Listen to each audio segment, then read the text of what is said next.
Good morning. My name is Che Axum, Director of Urban Ag and Gardening Education for the University of District of Columbia. This morning, I'm going to talk about a few things. How to heal your soil. I often get a lot of questions about soil problems and soil issues, and people ask me. So I picked out some of the most commonly asked soil questions that people ask me, and we're going to talk about those today. So if you have recently moved into a home or preparing some new garden beds, you probably want to know how to determine the health of your soil. Well, don't worry. If your soil needs improvement, there are ways to correct its problems and build its quality over time. The following answers to some of the questions I am most frequently asked should pave the way for you to care for your soil as quickly and efficiently as possible. One of the first questions I often get is, how can I tell if my soil is contaminated with heavy metals? If it is, what should I do? Well, it's very difficult to diagnose contaminated soil by examining growing plants. In some very special cases, this can be done by experts. The most common heavy metal contaminants are cadmium and lead. There have been documented cases that direct ingestion of lead-contaminated soil by children is a major concern. From a soil chemistry standpoint, cadmium is almost always accompanied in the soil by larger quantities of zinc, which prevents the cadmium from entering into the crops. The consumption of humans by both lead and cadmium in crop plants is no longer the threat that it was once thought to be. This is because people who eat vegetables, even leafy green contaminated with lead dust from water exhaust, example, is much less lower due to unleaded gasoline these days. Also, if you're taking in enough calcium and phosphorus, this would neutralize the toxic cadmium effects.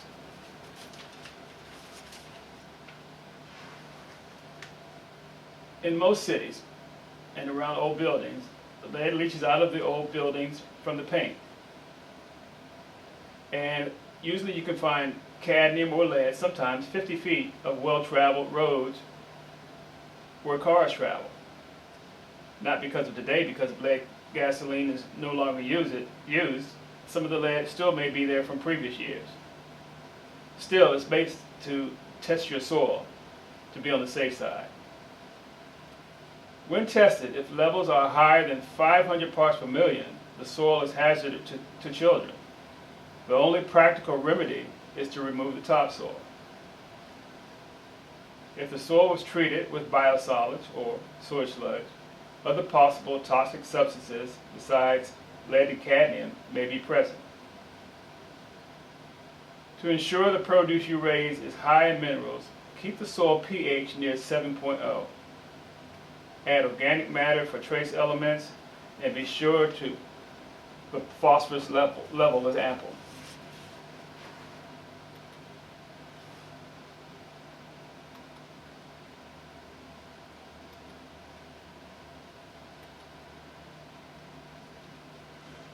Another question I commonly get is, what should I do if I think my soil has been contaminated with pesticides? Well, pesticides include three categories. They're insecticides, fungicides, and herbicides. Of these, only pesticides and herbicides are likely to present a problem. Most other pesticides break down in the soil in a matter of days, weeks, or months.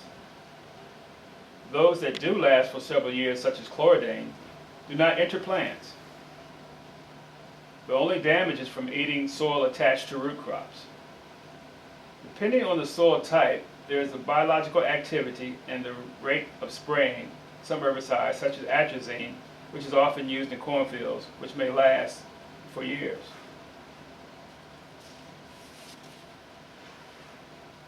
In general, the danger of contamination from pesticides is much more serious in the air, on the surface of plants, and in the groundwater than in the soil.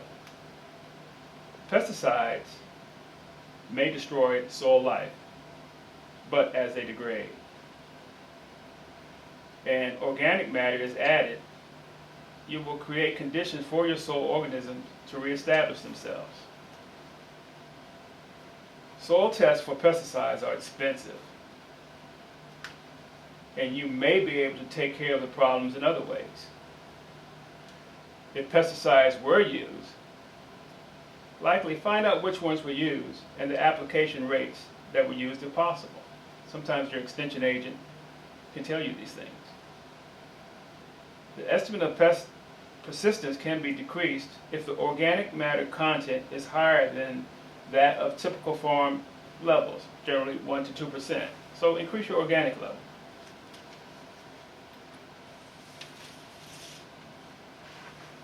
If persistent pesticides were used, wash root vegetables thoroughly. For herbicides, even cover the ground with black plastic to solarize your soil to get rid of the weeds. Or plant a compatible cover crop such as Sudan grass, Japanese millet, or oats. And then in fall and spring, till in the mulch cover crop and wait 2 weeks and then plant. So the next question I get usually is, what is the best way to rebuild soil? And how do I know when I've achieved that? Well, fertile soil has good qualities, such as good soil structure. And that refers to the extent to which the organic particles, sand, silt, clay, and humus, are bound together. Humus which makes up most of the organic matter in the soil, is the collection of the remains of soil organisms. Soil has good structure when it drains rapidly, but does not dry out at the first sign of drought. It should be loose enough that it has a fluffy feel. Soil structure develops through interaction of various physical, chemical, and biological processes, which can be encouraged by the following steps. It's very critical, adjusting your pH. This is one of the most critical elements of successful gardening or farming. So to adjust the soil's pH, that means the acid or alkaline balance, to a neutral range between 6.5 and 7.5. This is the range which most plants prefer. A high pH above 7.5 means the soil is alkaline. You can lower it by adding organic matter such as sawdust, wood chips, leaf mold, or cottonseal meal.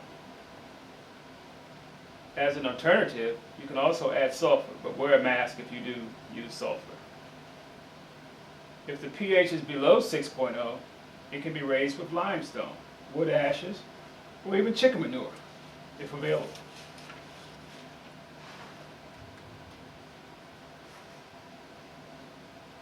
Another question I often get is, if my drainage is poor, what should I do in my garden? Well, personally, I like raised beds because they drain well, they warm up faster in the summertime, and also they give the plants a good living condition. But one of the things you can do if you do have poor drainage is to, number one, build raised beds, or install the garden with a ditch or install drain tile to really get that moisture away from the farm.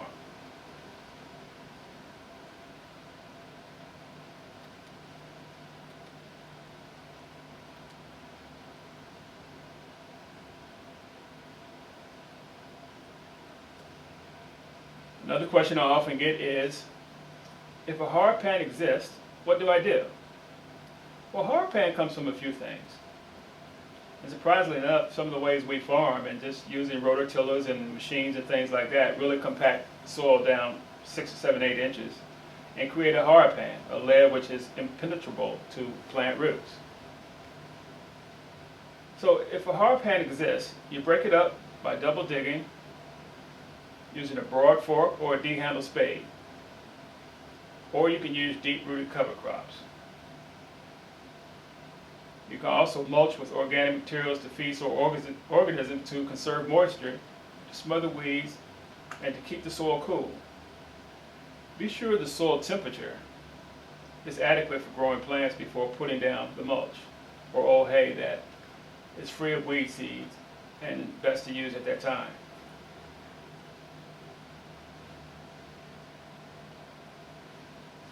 Mulching is essential to good soil health. It plays several different roles. It serves moisture, protects the soil organisms, and helps you with the weeding process. But like I said earlier, be sure the soil temperature is adequate for the growing plants when you put down the mulch. Old hay that is free of weed seeds is best. Straw is good too, but it takes longer to break down. You can also use grass clippings. Grass clippings work, but should be mixed with hay to avoid compaction after rain and allowed to dry somewhat before applying. A layer of 6 inches or more will add enough organic matter to the soil to help it out. Mulch has some advantages that you need to be aware of, and some disadvantages. Some of the disadvantages are that in a damp climate, it will attract slugs and could encourage root rot if circulation is inhibited. Also, products of decomposition will inhibit seed growth and seedling growth of some plants. In that case, wait until these plants are well established before spreading the mulch.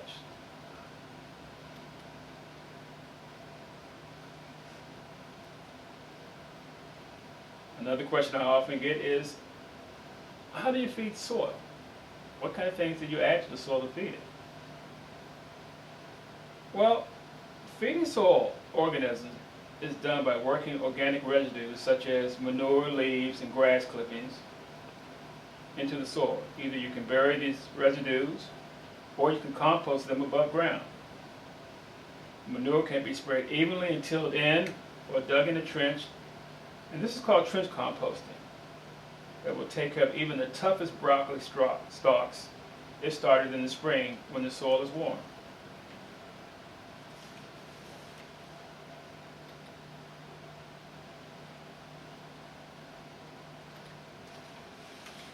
These organisms really thrive on being fed the correct nutrients, because it's important to note that sometimes when fertilizer put into the ground, whether it be organic or inorganic fertilizer sometimes, they need to be worked upon by the bacteria before they can be utilized by the plant.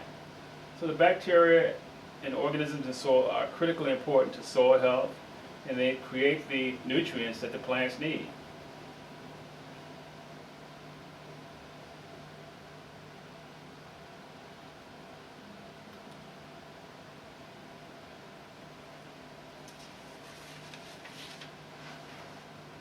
Another thing that's very important is minimizing the loss of organic matter. This is critical. There are many ways you can do it. There are some farmers who use a method called no-till, which is not really no-till. They do till somewhat, but it's very minimum tillage that is incorporated. But the ideal is to minimize humus loss by disturbing the soil as little as possible.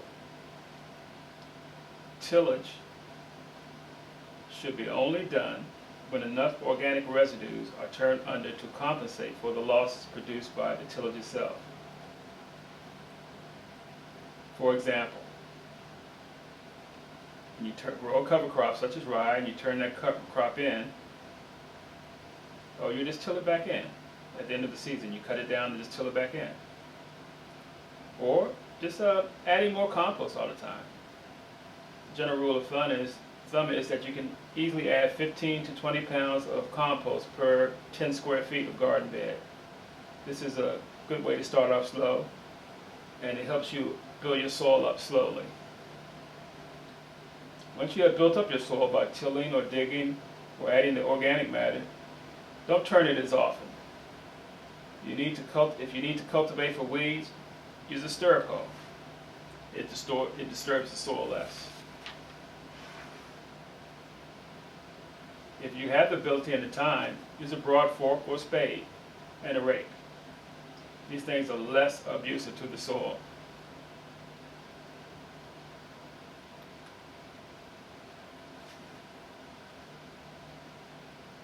One of the biggest questions I also get is about clay. What can I do about heavy clay? Now you'd be surprised to know this, that clay is not necessarily a bad thing. Too much clay is probably a bad thing, but clay is very important to the soil chemistry. In the diagram above the fork, if you think of a deck of cards and the way that you lay them out on the table and you slide them over each other, that's kind of how clay operates.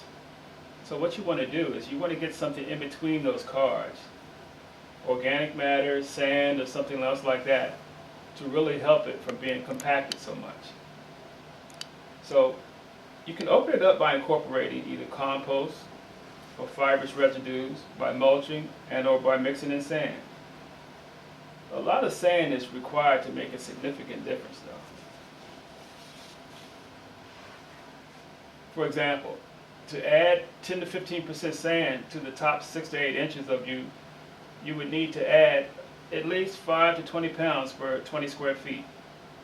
And add it slowly, because it's always easier to add gradually, because once you get it in, you can't get it out.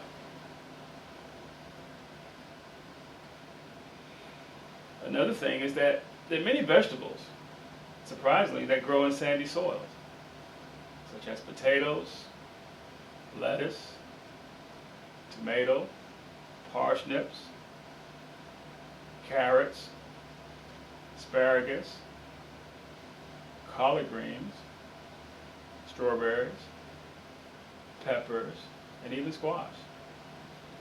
Now, these don't grow that well in pure sand, but they do grow well in sand, in soils that have, a good deal of sand. But you still need some organic matter in the soil.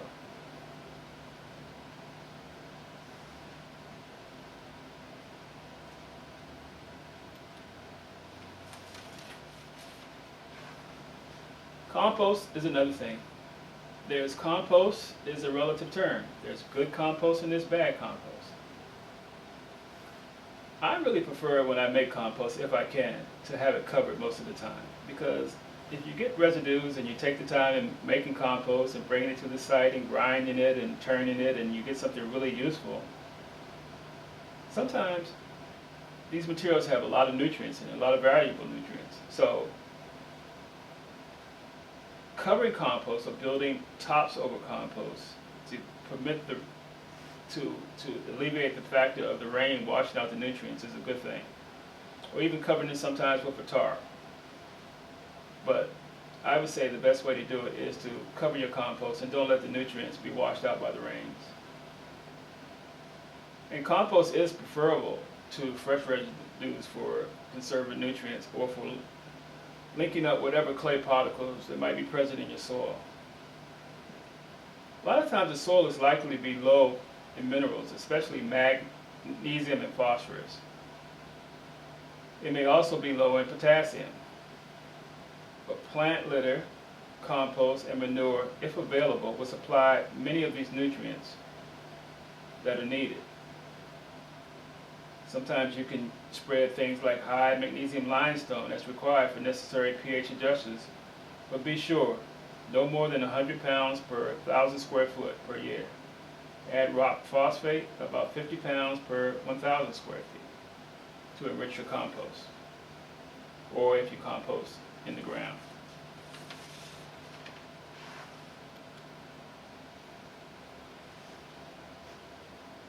One of the questions I often get is, how often should I test my soil? Well, there are many different types of soil tests. There's soil tests that go to dry labs, they dry out the soils and they extract the nutrients and they look at the nutrients through machines to see what nutrients are in the soil. And then there are wet labs, which you just take a soil sample straight from the ground and you can take it to the lab and you don't need to dry it out. But I must say this, it's very important, because what you're really looking to find out is what nutrients are plant available. If the soil has nutrients in the soil, and the plant might need them, but if they're not available to the plant, they're pretty much useless. So you want to try to look for soil tests, which look for nutrients that are plant available. And if you're really trying to keep up with your nitrogen content in your soil, and that's one of the elements that really goes up and down quite a bit. It'll be one range in the wintertime, it'll be another range in the springtime, it'll be another range in the summertime. You can test your soil every year. If your potassium is marginal, if you're using a soluble potassium fertilizer, or depending on the organic residues, a soil test the following year may be needed. So you can test maybe every 2 years.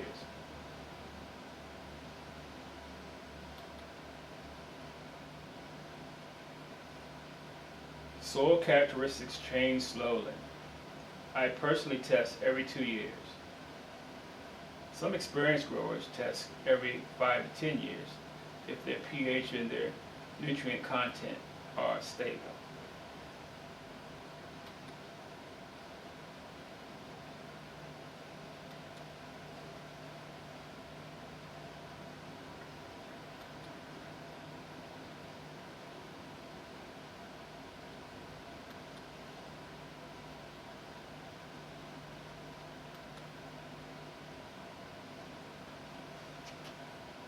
In the city, in my early days of farming, I was very fortunate to have the access to many different type of residues for growing crops. I had access to, compost, which I made myself sometimes, and just piling leaves. But I also had access to, interestingly enough, horse manure, which I would get from the park police stables. So this was a very good organic material. But one of the questions I get from people quite a bit, especially not so much in urban gardens, but a lot of time in rural areas, is how much manure is safe to be spread on the farm or in the garden? So I would say this: horse manure, chicken manure, cow manure, they're all manure, but they have different ranges of nitrogen in them. I've used horse and I've used cow, I've used some chicken manure, but they do have different ranges of nitrogen in it. So do your homework before you find out which residues you want to use. And pick the one that's best for your needs as far as your nitrogen needs from your soil test. A good rule of thumb is sometimes you can add anywhere from 50 to 100 pounds per 100 square feet for chicken manure. And other manures are at different rates of application, so do your homework.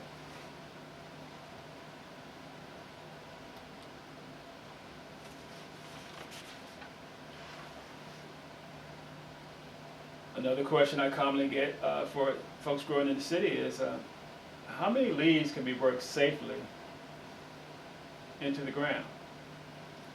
Well, you'd be surprised enough that there's a fear of common for most gardeners sometimes that leaves are acidic and they will sour the soil. Well, the fact of the matter is this: leaves are acidic, but they don't add that much acidity to significantly affect the soil. The issue with leaves is that the leaves are very high in carbon, and for that carbon to break down, it needs something like that match to start the fire for the carbon to break down. So that element that is needed is nitrogen. And where would the leaves get the nitrogen from? Well, it would extract it from your soil. So tying up nitrogen is a greater threat than acidifying the soil. About 100 pounds of leaves can be added to an average garden of 1,000 square feet, with soil having organic matter content of about 2 to 3% without locking up too much nitrogen.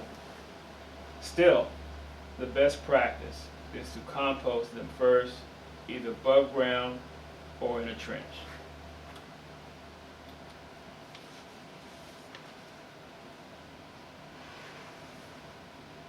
Well, it usually takes sometimes, without importing a lot of elements to the farm, that means bringing in compost if you're just trying to do this to cover crops and things like that, and not using manures or anything like that.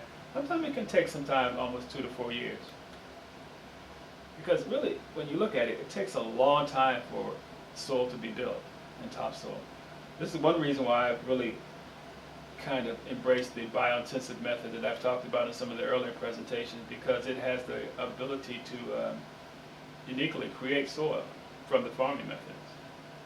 So it takes a while to build soil up. So I guess if you're adding soil, you're buying compost, you're bringing in manures and things like that, that helps quite a bit, and that will speed up the process, but it takes a while, and sometimes it's a long-term investment.